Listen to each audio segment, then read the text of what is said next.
ఇవి చీరమేన అంటారు కదా, చిన్న చిన్నవి ఇలా బాగు చేసుకోవాలి. నా పద్ధతిలో చెప్తానండి. చాలా సింపుల్.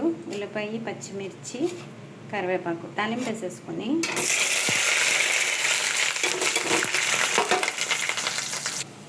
అల్లం పేస్ట్ కొంచెం చిటికెడు వేసుకోవాలి. ఇందులోనే ధనియాలు, జీలకర్ర, ఆవాలు అన్నీ ఉంటాయి.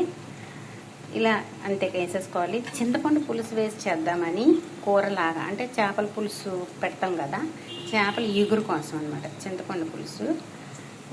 ఇందులో మెయిన్ కొత్తిమీర ఉండాలి. ఇది జీలకర్ర, ధనియాలు అంతే. ఇది మాత్రం చాలా బాగుంటుంది అనమాట. ఇలా వేసి దంచుకోవాలన్నమాట.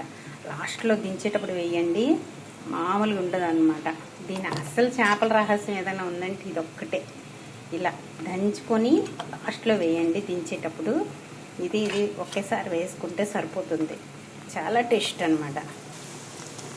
అంతే, చిటికెడే వేసాను, ఎక్కువ వేయలేదు.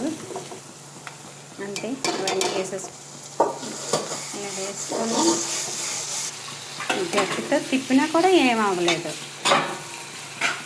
చింతపండు పులుసు అంతే, నీళ్ళు పోయకండి, చాలా సింపులే.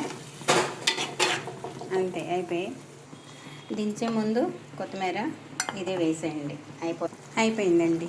ఇంకంతే. మనం ఇంకొంచెం ఎగురుగా, మరి ఇంత పులుసు కాకుండా ఎగురుగా చూడండి. అసలు తిప్పుతున్నా ఏమి విరిగిపోవట్లేదు, అంత స్ట్రాంగ్గా ఉన్నాయి.